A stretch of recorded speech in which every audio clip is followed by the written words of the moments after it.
Alors aujourd'hui, nouvel épisode. Cette fois-ci, je le tourne en extérieur pendant ma pause déjeuner. Donc c'est pour ça que je parle pas aussi fort que d'habitude. Du coup, j'espère qu'on va pas trop entendre le son des passants et des voitures derrière parce qu'il y a quand même vachement de mouvement. Mais je n'ai pas le choix pour maintenir le rythme. D'ailleurs, pour parler du rythme, bientôt la fin des cours, il me reste un petit peu plus d'un mois avant la fin des cours. Des semaines qui sont vachement chargées, du coup c'est pour ça, là je tourne sur ma pause du midi, parce que sinon je vais pas pouvoir le publier le vendredi comme d'hab. Du coup, j'espère que je vais pouvoir maintenir le rythme, sachant que je pars en vacances pendant 3 semaines au mois de juin. Enfin, il faudrait que j'organise ma semaine pour avoir des épisodes en avance, montés et prêts à être publiés. Mais du coup, je ne suis pas sûre. Donc peut-être qu'il y aura un petit break du coup de 3 semaines en juin, parce que je suis pas sûre que j'aurai l'envie et le temps en vacances de faire ça. D'ailleurs, je vous dis pas encore où est-ce que je vais, mais ça fera un podcast parce que vraiment vous allez adorer où est-ce que je pars. Mais du coup, pour revenir à l'épisode d'aujourd'hui, aujourd'hui j'avais clairement envie de parler des différentes catégories de mangas et comment elles sont classifiées au Japon. Comme vous le savez, nous en France, on est catégorisé avec les styles, on va dire, les styles de romans. On a le drame, la comédie, l'amour, tout ça. Vous voyez, c'est des thèmes, des sujets. C'est les sujets qui sont évoqués, alors qu'au Japon, qui différencie les différentes catégories, entre guillemets, ça va être le public visé et pas le public réel, le public visé. C'est important de faire la différence. Du coup, je vais revenir un peu sur les différentes catégories pour réexpliquer aux personnes qui c'est flou, sachant que en vrai pour moi aussi ça a été flou au début. Et en fait ces catégories elles influencent les thèmes parce qu'elles sont publiées dans des magazines. Du coup au Japon c'est publié sous forme de magazine. En France nous en vrai il y a quelques années on lisait beaucoup de magazines, mais maintenant ça s'est vachement essoufflé. Mais du coup au Japon c'est toujours comme ça, c'est publié dans des magazines. En général c'est hebdomadaire, chaque semaine. Très très souvent les personnes les japonais du coup ils donnent un peu leur avis. D'ailleurs, petite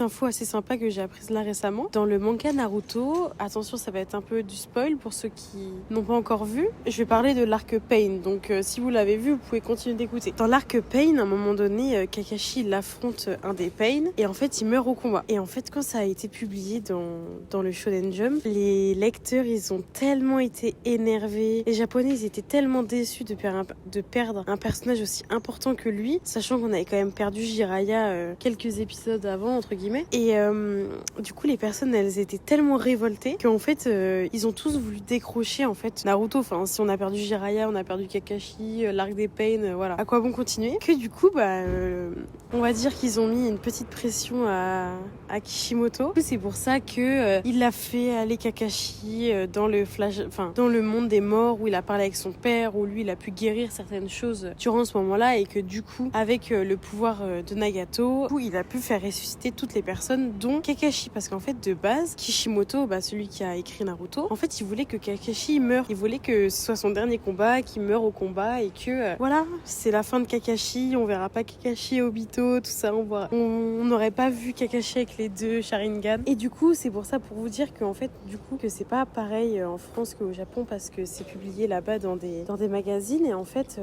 les lecteurs ils jouent beaucoup sur la construction de l'histoire, dans le sens où les auteurs ils vont prendre en compte l'avis des lecteurs, et pas comme nous où en fait l'auteur il impose son œuvre, on la lit, on aime ou on n'aime pas, mais entre guillemets on n'a pas trop notre mot à dire. Enfin bref, tout ça pour revenir aux différentes catégories. Du coup je parlais de Naruto, on va commencer par les shonen. Les shonen de base c'est une catégorie pour les jeunes garçons, donc avant 18 ans quoi, de 8-10 ans à 18. Et du coup cette catégorie elle est faite pour les combats. Dedans les thèmes qu'ils évoquent ça va être l'action, l'aventure, l'amitié, le dépassement de soi. En général le héros il est souvent déterminé et il progresse. C'est pour ça qu'on a un peu petit personnage attachant qui est pas très fort et qui va avoir un objectif, et du coup il va évoluer, qui va devenir le plus fort. Des coups de My Hero Academia, Naruto, Gon, enfin vraiment c'est un peu entre guillemets la même chose à chaque fois. Même par exemple Eren, c'est un peu la même mécanique. En fait cette mécanique après elle marche très bien, on est attaché au personnage, âge et puis on le voit évoluer et c'est cool, mais c'est vrai que c'est un petit peu redondant entre guillemets. Et bien sûr beaucoup de combats, beaucoup de défis, très généralement la guerre. Voilà, ça va être un peu ce genre entre guillemets les shonen. Et en fait surtout ce qui est important et pourquoi nous en tant que Français des fois on a un peu du mal à comprendre ces catégories. Enfin moi la première, en général je regarde que des shonen et pourtant je suis ni un garçon et j'ai plus de 18 ans quoi. Mais en fait c'est que comme je le disais, les auteurs ils prennent vachement en compte la vie des lecteurs. En fait les styles graphiques ils changent aussi. Dans les shonen on va avoir des scènes dynamiques, beaucoup d'énergie, beaucoup de mouvements, principalement une grosse base sur les combats. Enfin là récemment on voit Demon Slayer et Jujutsu Kaisen, c'est vraiment des combats. Contrairement, là je vais parler d'une autre catégorie qui est les shoujo. Les shoujo de base, c'est un public pour les jeunes filles, donc avant 18 ans. Les thèmes, on va avoir l'amour, les relations, les émotions. L'importance des sentiments et des relations humaines, c'est quelque chose de primordial dans les shoujo. Et du coup, pour aller dans cet univers-là, on va avoir des dessins qui sont souvent plus doux, plus esthétiques, plus mignons. Par exemple, un truc qui a bercé nos parents, Sailor Moon. Et en fait, ce qui est assez paradoxal, on va dire, c'est que dans les shoujo, les personnages ils sont souvent construits autour des émotions, des relations, mais on va voir tout ce qui est introspection, évolution affective. Et en fait, on croit souvent que shonen c'est pour les garçons et il y a de l'action, et shoujo c'est pour les filles et c'est que l'amour. Mais en fait, les enjeux émotionnels, ils passent souvent avant les actions. Parce que du coup, par exemple, dans Naruto, on a la grande histoire d'amour entre lui et Sasuke. On va avoir toutes les émotions avec ses différents amis, on a l'amitié qui revient. Et en fait, ce qui le catégorise, entre guillemets, de shonen, ça va être parce que c'est un combat, c'est la guerre. Mais en soi, même les filles le regardent. Et c'est ça, en fait, qui est assez paradoxal, c'est que du coup, dans les shoujo, on va dire qu'ils vont mettre l'accent sur les regards, sur le détail, toute une mise en page qui est émotionnelle, mais en fait, ça fait partie de chaque œuvre quand même. Et ce qui est assez particulier, c'est que aussi, pendant très longtemps, très longtemps, les shonen c'était écrit que par des hommes, entre guillemets pour des hommes, et du coup les shoujo, on les catégorise aux œuvres de femmes parce que c'est l'amour, c'est cuculapraline. Vraie vérité, c'est surtout parce que les femmes, sans rentrer dans les clichés, ont une fibre émotionnelle et tout ça, ils ont plus de sensibilité, ou en tout cas les hommes le montrent moins et la développent moins parce que même si on est en 2026, tout ça n'a pas beaucoup évolué finalement. Ce qui fait que c'est plus facile d'écrire des histoires d'amour, d'écrire des scènes de romance, des choses avec beaucoup d'émotions.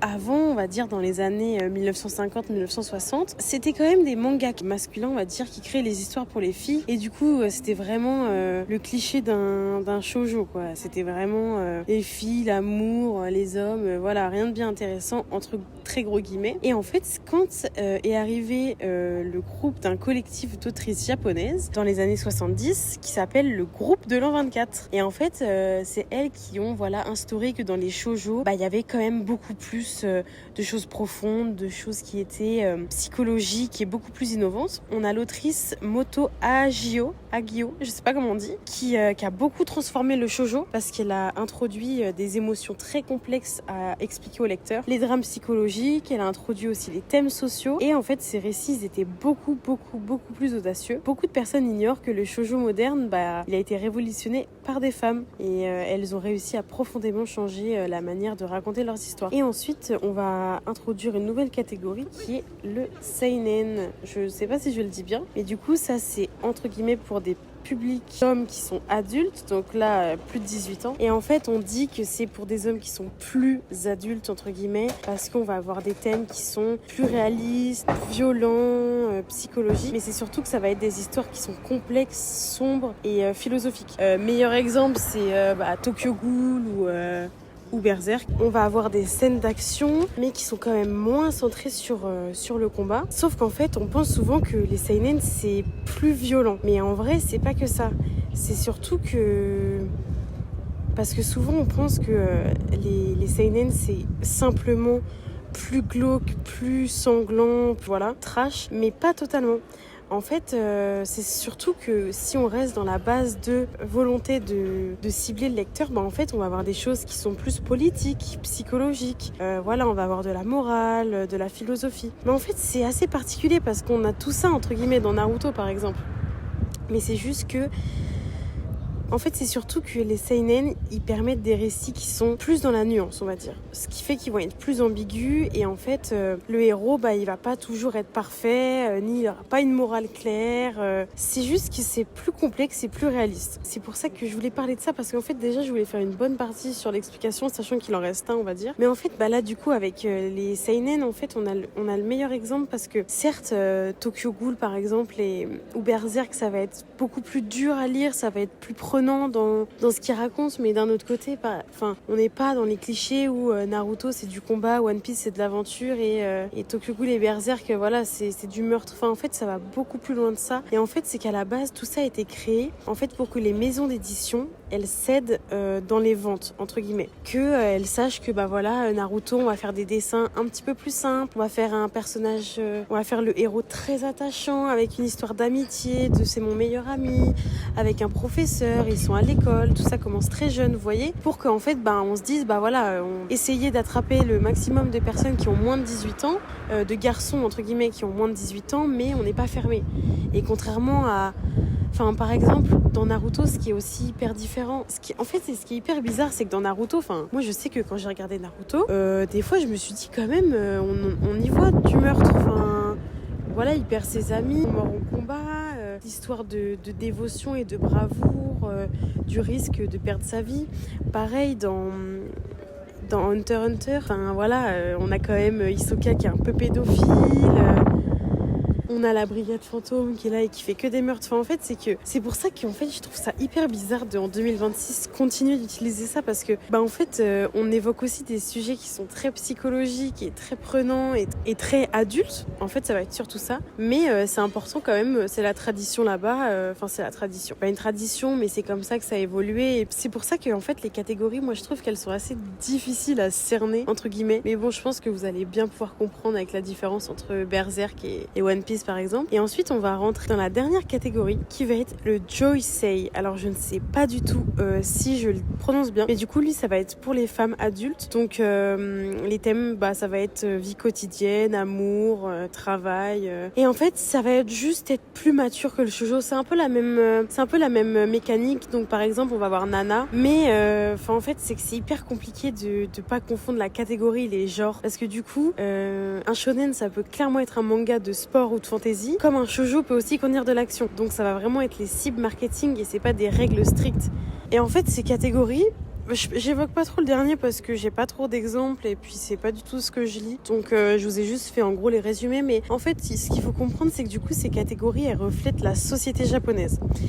Et en fait, le plus intéressant, c'est que ces catégories reflètent la vision de la société japonaise. Parce que du coup, pendant longtemps, le shonen valorisait la force, l'ambition, fort, être un homme fort, tout ça.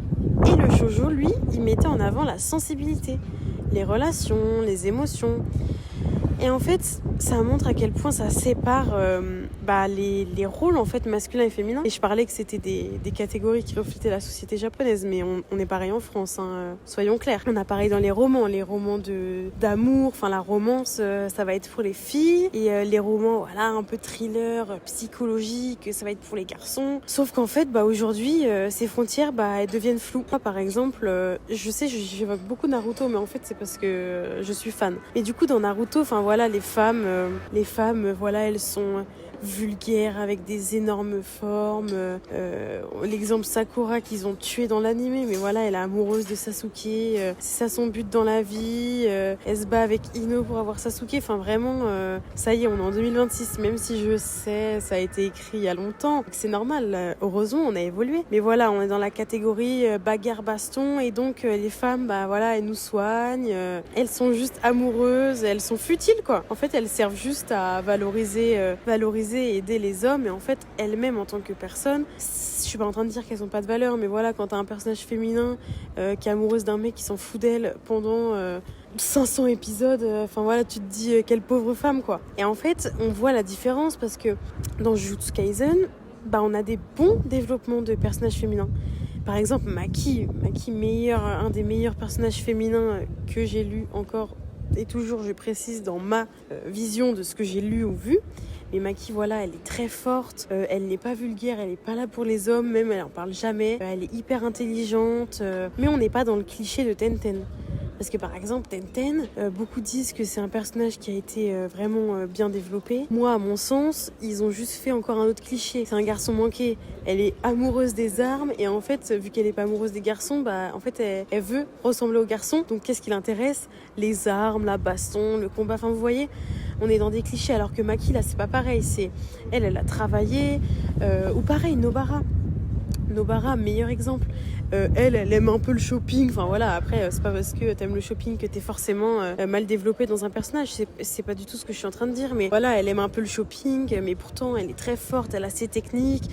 Elle est pote avec des mecs, mais elle cherche pas forcément trop leur attention. Enfin, vous voyez, c'est des bons, en fait, développement de personnages. Et vous voyez, en fait, ce qui est bien maintenant qu'on évolue, c'est que par exemple, Todo, voilà, en fait, il incarne le cliché, ouais, c'est quoi ton style de meuf, hyper baraque, hyper fort, mais son kiff dans la vie, c'est d'aller voir ces stars de K-pop, quoi. Et en fait, là, c'est bien tourné parce que là, on est dans le cliché jusqu'au bout. Et en fait, c'est bien tourné quand on va dans le cliché, que tout le monde sait qu'on est dans le cliché, et pas que, en fait, comme par exemple Sakura, où, en fait, on fait un personnage de femme, cliché, mais on s'en rend même pas compte. Enfin, c'est juste pour nous, à l'époque, c'était ça la vision des femmes, quoi. Enfin bref, là, je suis pas en train de critiquer leur vision parce que, on est quoi? On est 20, 25 ans, 30 ans en arrière presque. Et du coup, voilà, tout ça pour dire qu'en fait, les différentes catégories, elles se croisent, elles s'entrecroisent. Et du coup, maintenant qu'on est en 2026, les maisons d'édition, et c'est flou. C'est flou parce que même moi, quand je vais dans les rayons manga, en fait, des fois, je sais pas où garder. Donc, c'est un peu flou. Et les maisons d'édition françaises, entre guillemets, elles continuent ça parce que, comme je l'ai dit, c'est comme ça que c'est fait au Japon. Mais il faut sachez que j'avais vu un mec sur TikTok. Oh, je sais plus du coup c'est quoi son nom et je n'arriverai jamais à le retrouver. Mais en fait, c'est un mec qui veut lancer sa maison d'édition française. Voilà, il veut créer ça en indé. Et en fait, il avait parlé de ça. Et c'est à la suite de sa vidéo que j'ai voulu faire, que je avais noté dans mes notes de faire ce sujet. En fait, il disait, ouais, moi, j'ai pas envie de faire des catégories. En fait, je trouve que c'est plus de notre ère, quoi. Enfin, dire qu'il y a une catégorie, il y a un public ciblé pour de la bagarre et c'est des garçons. En fait, ça y est, quoi. Et du coup, il disait que lui, il aimerait bien que dans sa maison d'édition, on arrête ça, qu'on refasse des nouvelles catégories ou qu'on revienne encore dans le genre et dans dans les genres et actions, tout ça. Ce genre de catégorie entre guillemets.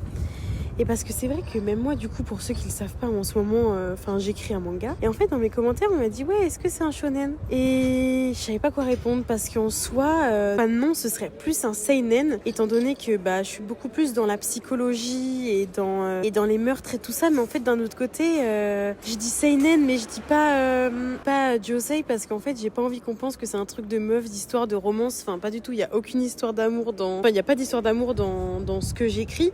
Et en fait, c'est pour ça. Est-ce que c'est un shonen? En fait, bien sûr, des personnes qui ont moins de 18 ans peuvent lire. Peut-être qu'ils comprendront peut-être un petit peu moins les nuances. Mais ça reste quand même abordable. C'est pour ça, en fait, je savais pas quoi répondre. Et c'est pour ça que je trouve ça hyper compliqué, en fait, de garder encore à l'heure d'aujourd'hui, en 2026, toutes ces catégories. Je trouve ça même un peu dommage. Après, je pense qu'un jour, ça changera. Mais bon, je pense qu'on est tous d'accord que c'est pas parce que tu lis un shonen et que t'es une meuf que t'es bizarre. Enfin, c'est juste normal, quoi. Même s'il y a encore beaucoup de meufs ou de mecs qui... Et en plus...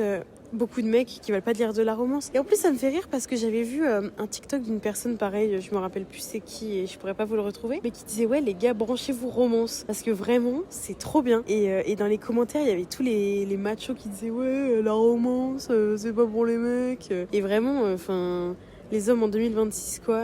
Ça m'avait fait trop rire quand j'avais vu ça. Alors qu'en vrai, le mec, il disait, vraiment, c'est cool parce que là, on parle pas de juste une histoire d'amour. Il y a un contexte, on s'attache, on a envie que ça avance. Et bien sûr, c'est au travers d'une histoire d'amour, mais c'est surtout, il y a des enjeux psychologiques. C'est des choses qu'on vit tous.